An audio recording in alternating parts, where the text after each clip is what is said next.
சில நேரங்களில் நம்முடைய வாழ்க்கையில் திடீரென மாற்றங்கள் ஏற்படத் தொடங்கும். பழைய பிரச்சினைகள் மறைந்து புதிய வாய்ப்புகள் திறக்கின்றன. இதெல்லாம் ஒரு தெய்வீக சக்தியின் அடையாளங்களா என்று நினைத்து பார்த்திருக்கிறீர்களா? ஆம், அது உண்மையே. பகவான் ஒருவருடைய வாழ்க்கையில் அமீறி செழிப்பு வரப்போகும் முன்பே சில சுப சிக்னல்களை அனுப்புவார். அந்த சிக்னல்களை உணர்ந்தவர்கள் தங்கள் வாழ்க்கையை மாற்றிக்கொள்வார்கள். இன்று இந்த வீடியோவில் நாம் பார்ப்போம், அமீறி வருவதற்கு முன் பகவன் தரும் 10 அற்புதமான சுப சிக்னல்கள் என்ன என்பதை. வீடியோவை கடைசி வரை பாருங்கள், ஏனெனில் இந்த அறிகுறிகளை தெரிந்து கொண்டால் உங்கள் விதி மாறிவிடும். இந்து சமயத்தில் அமீரித்துவமும் செல்வமும் என்பது வெறும் பொருள் சேர்க்கை மட்டுமல்ல, அது ஆன்மீக அருளின் வெளிப்பாடாகவும் கர்மாவின் பலனாகவும் கருதப்படுகிறது. பகவான், குறிப்பாக மகாலட்சுமி தாய், தனது பக்தர்களுக்கு செல்வத்தை அளிக்கும் முன் சில சுப சிக்னல்களை அளித்து அவர்களின் வாழ்க்கையை தயார் செய்கிறார். இந்த 10 சுப சிக்னல்கள் பாரம்பரிய ஜோதிடம், புராணங்கள் மற்றும் வாஸ்து சாஸ்திரத்தில் விளக்கப்பட்டவை. இவை வீட்டில் ஏற்படும் சிறிய மாற்றங்கள், கனவுகள், இயற்கை சம்பவங்கள் போன்றவை. இந்த கட்டுரையில் இந்த 10 சிக்னல்களை விரிவாக பேசுவோம். ஒவ்வொன்றையும் ஆழமாக ஆராய்ந்து அவற்றின் ஆன்மீக பொருள், புராணக் கதைகள், நடைமுறை உதாரணங்கள் மற்றும் பக்தி ரீதியான அணுகுமுறைகளை விவரிப்போம். முதல் சுப சிக்னல், வீட்டில் திடீரென பணம் அல்லது விலைமதிப்புள்ள பொருட்கள் கிடைப்பது. இது பகவானின் அருளின் முதல் அறிகுறியாகும். இந்து புராணங்களில் மகாலட்சுமி தனது பக்தர்களுக்கு செல்வத்தை அளிக்கும் முன் சிறிய பண அளவுகளை அனுப்பி அவர்களின் நம்பிக்கையை சோதிக்கிறாள். உதாரணமாக, ராமாயணத்தில் லட்சுமணன் தனது சகோதரனுக்கு உதவி செய்யும் போது திடீரென கிடைக்கும் பொருட்கள் அவர்களின் வெற்றிக்கு அறிகுறியாக இருந்தன. நடைமுறையில், நீங்கள் தெருக்களில் நடக்கும்போது ஒரு காய்காலி அல்லது பழைய நாணயம் கிடைக்கிறது என்றால் அது மகாலட்சுமியின் அழைப்பு. இந்த சிக்னலை கவனிக்கும்போது உடனடியாக லட்சுமி பூஜை செய்யுங்கள். ஒரு தாம்பு லோட்டஸ் மலரை வைத்து ஓம் ஸ்ரீம் மகாலட்சுமியை நமக என்று 108 முறை ஜபம் செய்யுங்கள். இது உங்கள் கர்மாவை சுத்திகரித்து பெரிய செல்வத்தை ஈர்க்கும். இந்த சிக்னல் பகவானின் அன்பின் ஒரு வடிவம். அது உங்களுக்கு நான் உன்னுடன் இருக்கிறேன் என்று சொல்லுகிறது. பலரும் இதை அனுபவித்துள்ளனர். ஒரு வணிகர் தனது கடையில் திடீரென பழைய காசு கிடைத்ததும் அடுத்த நாள் பெரிய ஒரு ஒப்பந்தம் கிடைத்தது. இது வெறும் தற்செயலல்ல, அது ஐசுவரியத்தின் முன்னறிவிப்பு. இந்த சிக்னலை புரிந்துகொள்ள நீங்கள் தினசரி தியானம் செய்யுங்கள், உங்கள் சுற்றுப்புறத்தை கவனியுங்கள். மகாலட்சுமியின் அருள் இத்தகைய சிறிய சம்பவங்கள் மூலம் வெளிப்படுகிறது. அது உங்கள் வாழ்க்கையை மாற்றும். இந்த சிக்னல் செல்வத்தின் அடித்தளத்தை அமைக்கிறது. அது உங்கள் பக்தியை வலுப்படுத்துகிறது. புராணங்களில் கருவூர் மகாலட்சுமி கோயிலின் வரலாறு இதை உறுதிப்படுத்துகிறது. அங்கு பக்தர்கள் சிறிய பரிசுகளைப் பெற்று பெரிய ஐசுவரியத்தை அடைந்தனர். இந்த சிக்னலை ஏற்கனவே அனுபவித்திருந்தால் அதை நன்றியுடன் ஏற்றுக்கொள்ளுங்கள். அது உங்கள் வாழ்க்கையின் திருப்பமாக இருக்கும். இரண்டாவது சுப சிக்னல், கனவில் லட்சுமி அல்லது தங்க நாணயங்கள் தோன்றுவது. கனவுகள் இந்து சமயத்தில் பகவானின் தூதர்கள். விஷ்ணு புராணத்தில் லட்சுமி தனது பக்தர்களுக்கு கனவு மூலம் அறிவிப்பு அளிப்பதாக கூறப்படுகிறது. தங்க நாணயங்கள் கனவில் விழுவது செல்வத்தின் வரவை அறிவிக்கிறது. நீங்கள் கனவில் ஒரு லட்சுமி விநாயகர் சிலையை பார்க்கிறீர்கள் என்றால் அது உங்கள் வாழ்க்கையில் புதிய வாய்ப்புகள் வருவதை குறிக்கிறது. இந்த சிக்னலை பற்றி ஜோதிடத்தில் சந்திரனின் நிலை முக்கியம். சந்திரன் வலுவான நிலையில் இருந்தால் இத்தகைய கனவுகள் நிஜமாகும். நடைமுறையில் ஒரு இளைஞன் தனது தொழிலுக்கு முன் லட்சுமியை கனவில் பார்த்ததும் அவனது வியாபாரம் வளம் பெற்றது. இந்த சிக்னலை புரிந்துகொள்ள நீங்கள் தினமும் கனவு டைரி பேனா வைத்துக் கொள்ளுங்கள். அவற்றை பகவானுக்கு சமர்ப்பியுங்கள். லட்சுமி மந்திரம் ஓம் ஹ்ரீம் ஸ்ரீம் லக்ஷ்மிபை நமக ஜபம் செய்வது இந்த கனவுகளை ஈர்க்கும். இது உங்கள் உள்மனதை தூண்டி ஆன்மீக விழிப்புணர்வை அதிகரிக்கிறது. புராணக் கதைகளில் பாரத்வாஜ முனிவருக்கு லட்சுமி கனவில் தோன்றி செல்வத்தை அளித்தாள். இன்றைய உலகில் பல வெற்றியாளர்கள் இத்தகைய கனவுகளை அனுபவித்துள்ளனர். ஒரு தொழிலதிபர் தங்க நாணயங்கள் கனவு வந்ததும் பங்குச் சந்தையில் லாபம் ஈட்டினார். இந்த சிக்னல் பகவானின் ரகசிய அழைப்பு. அதை புறக்கணிக்காதீர்கள்.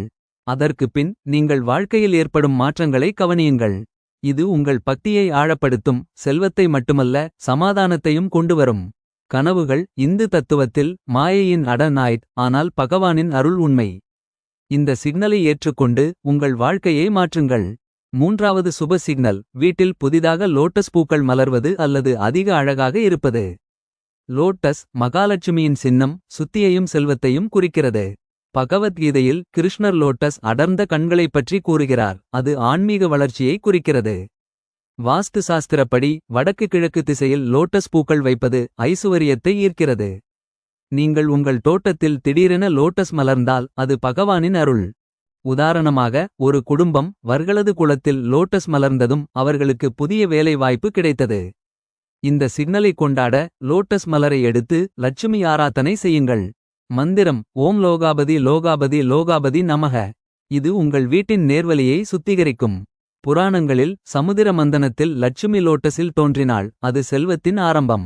இன்று பலர் இந்த சிக்னலை அனுபவிக்கின்றனர். ஒரு வணிகர் அவரது அலுவலகத்தில் லோட்டஸ் பூக்கள் வந்ததும் விற்பனை அதிகரித்தது. இந்த சிக்னல் பகவானின் அழகிய அருள், அதை பேணுங்கள். லோட்டஸ் சேற்றிலிருந்து உயர்ந்து மலர்வது போல் உங்கள் வாழ்க்கையும் உயரும். இது உங்கள் உள் சக்தியை தூண்டி புதிய யோசனைகளை கொண்டுவரும். வாஸ்து ரீதியாக லோட்டஸ் டிசைன் கொண்ட பொருட்களை வீட்டில் வைப்பது நல்லது. இந்த சிக்னலை புரிந்துகொள்ள இயற்கையுடன் இணைந்து இருங்கள். நான்காவது சுப சிக்னல் திடீரென பழைய நட்புகள் அல்லது உறவுகள் மீண்டும் இணைவது. செல்வம் தனிமையில் வராது, அது உறவுகளுடன் வரும். மகாபாரதத்தில் பாண்டவர்கள் தங்கள் உறவுகளை மீட்டெடுத்தபோது அவர்களுக்கு ராஜ்யம் கிடைத்தது. இது குபேரனின் அருள், யக்ஷர்களின் ராஜா. நீங்கள் ஒரு பழைய நண்பரிடமிருந்து தொடர்பு வருவதாக இருந்தால் அது வியாபார வாய்ப்புகளை அறிவிக்கிறது. உதாரணமாக ஒரு தொழிலாளி பழைய கூட்டாளியை சந்தித்ததும் புதிய திட்டம் தொடங்கினார். இந்த சிக்னலை ஏற்க அந்த உறவுக்கு நன்றி செலுத்தி குபேர மந்திரம் ஜபம் செய்யுங்கள். ஓம் யக்ஷ குபேராய நமக. இது உங்கள் சமூக வலையமைப்பை வலுப்படுத்தும். புராணங்களில் குபேரன் தனது உறவுகளால் செல்வத்தை பெற்றான். இன்றைய உலகில் நெட்வொர்க்கிங் மூலம் பலர் வெற்றியடைகின்றனர். இந்த சிக்னல் பகவானின் சமூக அருள், அதை பயன்படுத்துங்கள். உறவுகள் செல்வத்தின் சேனை, அவற்றை பேணுங்கள். இது உங்கள் மனதை திறந்து புதிய வாய்ப்புகளை ஈர்க்கும்.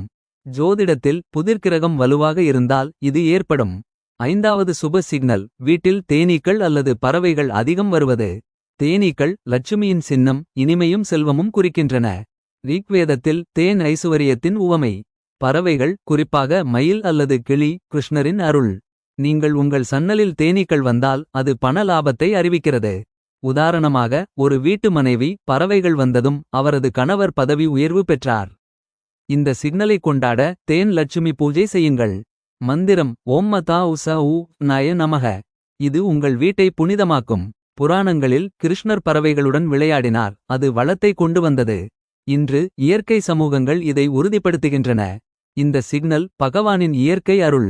ஆறாவது சுப சிக்னல் திடீரென உடல் ஆரோக்கியமும் ஆற்றலும் அதிகரிப்பது. ஆரோக்கியம் செல்வத்தின் அடிப்படை. ஐயப்பன் புராணத்தில் ஆரோக்கியம் வழங்கிய பின் செல்வம் வந்தது. நீங்கள் சோர்வு இல்லாமல் இருந்தால் அது விஷ்ணுவின் அருள். உதாரணமாக ஒரு நோயாளி திடீரென குணமடைந்ததும் வியாபார வெற்றி அடைந்தார். மந்திரம் ஓம் நாராயணாய நமக. இது உங்கள் உடலை சுத்திகரிக்கும். ஏழாவது சுப சிக்னல் வீட்டில் ஸ்வஸ்திகா அல்லது ஓம் சின்னங்கள் தோன்றுவது. ஸ்வஸ்திகா ஸ்வாஸ்தியத்தின் சின்னம். வேதங்களில் ஸ்வஸ்திகா செல்வத்தை ஈர்க்கிறது. நீங்கள் ஒரு பழைய ஸ்வஸ்திகா கிடைத்தால் அது சுபம். உதாரணமாக ஒரு குடும்பம் ஸ்வஸ்திகா பெயிண்டிங் கிடைத்ததும் லாட்டரி வென்றது. மந்திரம் ஓம் ஸ்வஸ்தி நக. எட்டாவது சுப சிக்னல் புதிய கனவுகள் அல்லது யோசனைகள் தோன்றுவது. கணபதி தடைகளை நீக்குபவர், யோசனைகளை அளிக்கிறார். உதாரணமாக ஒரு இளைஞன் புதிய பிசினஸ் ஐடியா வந்ததும் வெற்றியடைந்தான். மந்திரம் ஓம் கஞ்சன புகவே நமக. ஒன்பதாவது சுப சிக்னல் குடும்பத்தில் சமாதானமும் இணக்கமும் நிலவுவது. லட்சுமி சமாதானத்தின் தெய்வம். ராமாயணத்தில் அயோத்தியாவில் சமாதானம் வந்ததும் செல்வம் வந்தது. உதாரணமாக ஒரு குடும்பம் சச்சரியம் இல்லாமல் இருந்ததும் பணம் வந்தது. மந்திரம் ஓம் சாந்தி சாந்தி சாந்தி. பத்தாவது சுப சிக்னல் இயற்கையில் சூரியன் அல்லது சந்திரன் அழகாக தோன்றுவது. சூரியன் விஷ்ணுவின் வடிவம், செல்வத்தை அளிக்கிறது. உதாரணமாக ஒரு விவசாயி அழகிய சூரிய உதயம் பார்த்ததும் பயிர் விளைந்தது. மந்திரம் ஓம் சூர்யாய நமக. ஒரு மனிதன் தன் இதயத்தின் ஆழத்திலிருந்து எந்தவொரு மனோகாமனையையும், அது செல்வம், உறவு, ஆரோக்கியம் அல்லது ஆன்மீக வளர்ச்சி ஆகியவற்றில் எதுவாக இருந்தாலும் உண்மையான நம்பிக்கையுடனும் பிரார்த்தனையுடனும் கோரும்போது அந்த எண்ணம் வெறும் சிந்தனை அல்ல, அது ஒரு ஆற்றல் அலைபோல் பிரபஞ்சத்துக்குள் பரவி திரும்பி வந்து வாழ்க்கையை மாற்றும் சக்தியாக மாறுகிறது. பிரபஞ்சம் ஒரு உயிருள்ள உணர்வாகும், அது நம்முடைய எண்ணங்கள், உணர்வுகள், நம்பிக்கைகள் அனைத்தையும் உணர்கிறது. நம்முடைய மனோகாமனை நிறைவேறச் செய்ய முன்பாக தெய்வம் நம்மை அந்த ஆசைக்கு தகுந்தவராக மாற்றும் முயற்சியில் ஈடுபடும். இந்த மாற்றம் நிகழும்போது பல அற்புதமான சிக்னல்கள் நம்முடைய வாழ்க்கையில் தோன்றுகின்றன. அவை நம்முடைய பிரார்த்தனை ஏற்கப்பட்டிருப்பதற்கான உறுதியான அடையாளங்களாகும். முதலில் உங்களுடைய உள்ளத்தில் ஒரு அமைதி, ஒரு நிம்மதி தோன்றும். இதுவரை நீங்கள் பெரிதாக கவலைப்பட்ட விஷயம் இப்போது மனதில் பெரிதாக இல்லை என்று தோன்றும். இதுதான் முதல் தெய்வீக சிக்னல். பிரபஞ்சம் உங்கள் பிரார்த்தனையை ஏற்றுக்கொண்டு அதை நிறைவேற்ற தயாராகியுள்ளது. இரண்டாவது சிக்னல், நீங்கள் பிரார்த்தித்த விஷயத்தைப் பற்றிய செய்திகள், சம்பவங்கள் அல்லது மனிதர்கள் திடீரென உங்கள் வாழ்க்கையில் தோன்றத் தொடங்குவார்கள். உதாரணமாக, நீங்கள் ஒரு வேலைக்காக ஆசைப்படுகிறீர்கள் என்றால், அதே நிறுவனத்தைச் சேர்ந்த ஒருவர் திடீரென தொடர்பு கொள்வார் அல்லது அதே துறையில் ஒரு வாய்ப்பு திறக்கும். இது தற்செயலானது அல்ல, இது பிரபஞ்சத்தின் தெய்வீக இயக்கம். மூன்றாவது சிக்னல், கனவுகளில் அந்த மனோகாமனையைப் பற்றிய அறிகுறிகள் தோன்றும். கனவில் நீங்கள் அந்த இலக்கை அடைந்திருப்பது அல்லது தெய்வம் ஆசீர்வதிப்பது போன்ற காட்சிகள் தோன்றலாம். இது உங்களுடைய உள்ளாற்றல் மற்றும் தெய்வீக அலை ஒன்று சேர்ந்து அதை பெரும் நிலைக்குள் சென்றுவிட்டது என்பதற்கான உறுதியான அறிகுறியாகும். நான்காவது சிக்னல், நம்பிக்கை திடீரென பெருகும். இதுவரை சந்தேகமோ பயமோ இருந்தால் கூட இப்போது ஒரு உள்குரல் கூறும், உன் ஆசை நிறைவேறும். அந்த நம்பிக்கை உங்களை ஆற்றலுடன் நிரப்பும். அதே நேரத்தில் இதயத்தில் ஒரு நன்றி உணர்வு பெருகும். இது மிக முக்கியம், ஏனெனில் பிரபஞ்சம் நன்றி கூறுபவர்களையே ஆசீர்வதிக்கும். நன்றி கூறும் மனம் தெய்வீக அலைகளை ஈர்க்கும் காந்தமாக மாறுகிறது. ஐந்தாவது சிக்னல், வாழ்க்கையில் சிறிய சிறிய மாற்றங்கள் ஏற்படத் தொடங்கும். உங்களுடைய பாதை மெதுவாக தெளிவாகும். ஒருவரின் உதவி, ஒரு சரியான நேரம், ஒரு தற்செயல் வாய்ப்பு, இவை எல்லாம் தெய்வீக திட்டத்தின் பகுதிகள். பிரபஞ்சம் ஒரு ஜாலம் போல செயல்படுகிறது, அதில் ஒவ்வொரு நிகழ்வும் உங்கள் ஆசைக்கு வழிவகுக்கின்றது. ஆறாவது சிக்னல், எண் அடையாளங்கள் அல்லது தெய்வீக சின்னங்கள். 111, 222, 333 போன்ற எண்கள் அடிக்கடி காணப்படும். இது ஏஞ்சல் நம்பர்ஸ் என்று அழைக்கப்படும் தெய்வீக குறியீடுகள். இதோடு தெய்வம் தொடர்புடைய சின்னங்கள், இலட்சுமி படம், மணி ஒலி, மாலையிடும் பூ வாசனை போன்றவை அடிக்கடி வருவது கூட ஒரு அர்த்தமுள்ள சிக்னலாகும். ஏழாவது சிக்னல், உங்களுக்குள் திடீரென சில உந்துதல்கள் தோன்றும். ஒருவேளை நீண்ட நாட்களாக யோசித்த ஒரு செயலை இன்று செய்ய வேண்டும் என்ற உணர்வு வரும். இது தெய்வத்தின் வழிகாட்டுதலே, பிரபஞ்சம் உங்கள் மனதின் வழியாக உங்களை திசை திருப்புகிறது. இந்த உந்துதல்களை மதித்து அதனை பின்பற்றுவது மிகவும் முக்கியம். எட்டாவது சிக்னல், உங்கள் சுற்றுப்புறம் ஒளிமயமாகும். வீடு, குடும்பம், உறவுகள் அனைத்தும் சாந்தமாக மாறும். திடீரென வீடு சுத்தமாகவும் தூய்மையாகவும் இருக்கும், மனம் தெய்வீகமாய் மாறும். இது தெய்வம் உங்கள் வீட்டில் ஆசியுடன் நுழைவதை சுட்டிக்காட்டுகிறது. ஒன்பதாவது சிக்னல், உங்கள் உள்ளம் எதிர்காலம் பற்றி பயப்படாமல் ஒருவித அமைதியுடன் நம்பிக்கை என்ற ஒளியில் குளிப்பது போல இருக்கும். இது சிக்ஸ் சென்ஸ் எனப்படும் ஆறாவது உணர்வு. இதயத்தில் அமைதி தோன்றும் போது அதுவே தெய்வீக அலை உங்களை சுற்றியிருப்பதற்கான அடையாளம். பத்தாவது சிக்னல், பயம் மற்றும் எதிர்மறை எண்ணங்கள் குறையும். இதுவரை தோல்வியைப் பற்றி நினைத்திருந்தால் இப்போது வெற்றியைப் பற்றி உணர்வீர்கள். இதுவே மேனிஃபெஸ்டேஷன் எனர்ஜி, நீங்கள் பெற்றுவிட்டீர்கள் என்ற உணர்வே அதை நிஜமாக்குகிறது. 11வது சிக்னல், உதவிகள் தானாகவே வரும். உங்கள் ஆசையை நிறைவேற்ற தெய்வம் பிற மனிதர்களை கருவிகளாக பயன்படுத்தும். யாரோ ஒருவர் திடீரென உங்களுக்கு உதவுவார், சில சமயங்களில் அறிமுகமே இல்லாதவர் கூட வழிகாட்டுவார். இது தெய்வீக திட்டத்தின் இன்னொரு பகுதி. 12வது சிக்னல், தியானத்தின் போது அல்லது கனவில் ஒளி, வாசனை, மணி ஒலி போன்ற தெய்வீக அனுபவங்கள் தோன்றும். இது உங்களுடைய ஆசை பிரபஞ்சத்தில் ஏற்கப்பட்டதற்கான உறுதியான சின்னம். 13வது சிக்னல், விட்டுவிடும் மனநிலை. நீங்கள் பிரார்த்தனை செய்து அதை கட்டாயமாக வேண்டும் என்று அல்லாது, எனக்காக சிறந்ததை தெய்வமே தீர்மானிக்கட்டும் என்று நினைப்பது. இதுவே மிக உயர்ந்த நிலை. அந்த விடுதலை உணர்வு வந்தவுடன் பிரபஞ்சம் உடனே பதிலளிக்கும்.